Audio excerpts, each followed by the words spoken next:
Hello everyone, thank you for joining me.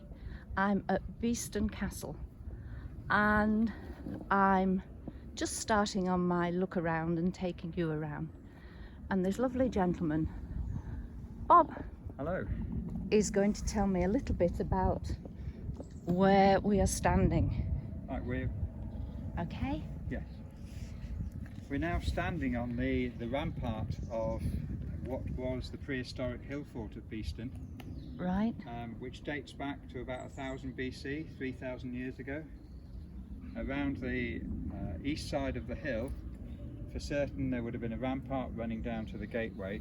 And in front of it you can see the steep slope which runs down to what now looks like a flat path about 20 metres down the hill. Right. That was a ditch that ran in front of the hill, and that ditch dates from the Iron Age. Right. The rampart that I'm now standing on dates back initially to the Bronze Age 3000 years ago. 500 years later in the Iron Age, the rampart was made bigger, it was reinforced, it would have had a wooden palisade on the top of it, and down below it, 25 metres down, they dug a ditch that runs all the way along this side of the hill to the gateway and then carries on the far side of the hill.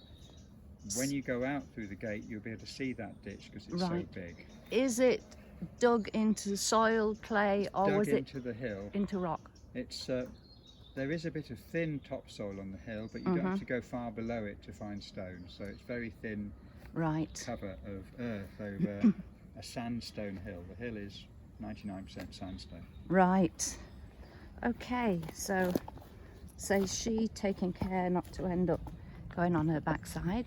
The replica roundhouse from the Bronze Age, the end of the Bronze Age, the late Bronze Age, roughly 3000 years ago, is built inside what was a Victorian Georgian stone quarry that's been carved out of the hill. And it's been built here, so when they built it, they didn't damage any archaeology that sits on the rest of the hill. Right. And the reason why we have this replica of a Bronze Age roundhouse is, besides the fortifications that we've just seen, the hill had traces of houses on it. Archaeologists found traces of 9 roundhouses like this up on the hill, roughly halfway between here and the upper wall of the castle on the south facing side of the hill.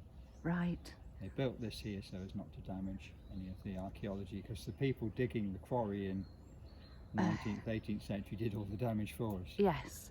So that quarry, what was the stone used for? Sandstone for building and other building in the surrounding areas. I think it went to, a lot of it went up to the ship industry. Right. On the, up to the north. Okay. So it had industrial uses, not quite sure what they were, but probably a lot of it was building and roads. Yes. So this is nicely protected, as would have been sought after in days of yore. Yes. The site was occupied in the late Bronze Age through the Iron Age for at least 1000 years. But when the Romans come to Britain, roughly 2000 years ago, surprise, surprise, the hill is abandoned.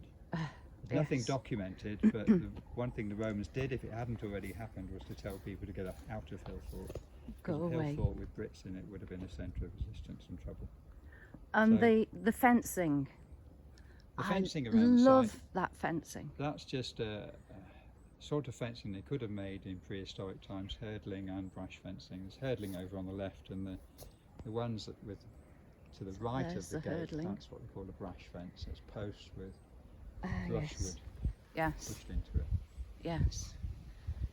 The roundhouse itself, the design's based on the post holes they found on the hill. They were round. This was the shape of houses in the Bronze Age and the Iron Age, typically, for Britain and Ireland. And they would be thatched roofs? Yes, yes. This one's thatched with river reed, which is the best form of thatch. Right. It should last about 20-25 years, but you can also thatch with straw, with bracken, and sometimes turf. But with a turf roof, you'd have to have it much flatter, and I don't think it works as good. 45 degrees gives you the best drainage effect for, and this has been up nearly 4 years now, finished in late 2019, October, and it's only had one small leak since, and it's been up through some very nasty storms. So thatched roof, the structure is timber, oak from Beeston. I think we can go down and have a look. I'll just pick up my bag as we go. There we are.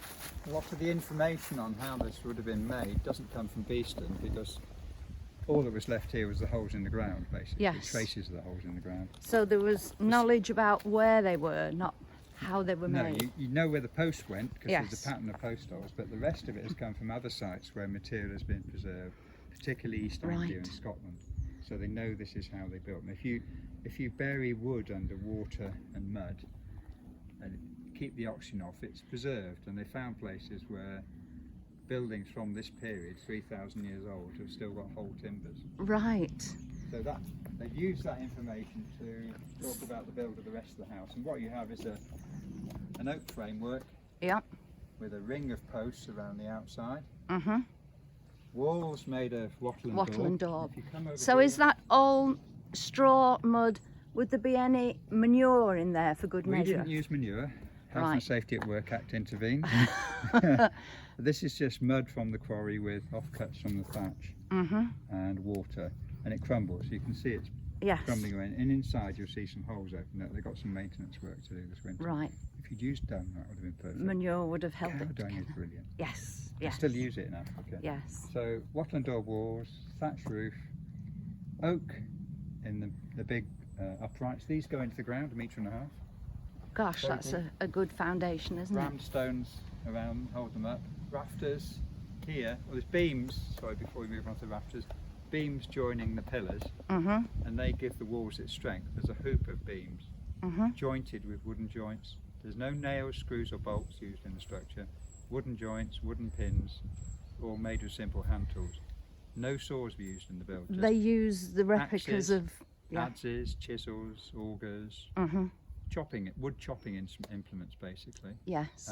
Some bronze replicas and some mostly steel modern tools, but that sort, and so Right. no saws. If you look at the way that's been cut, I like this straw lining here. yes, that's the first stage before you lay that on top, Mhm. essentially in the thatching process. And the deer. Yes, one of the volunteers the was top. a very skilled basket weaver. Brilliant. What I'm going to do is say, right, I'm just going to step inside. I will rejoin you there. Thank you for joining me. Bye for now. Bye.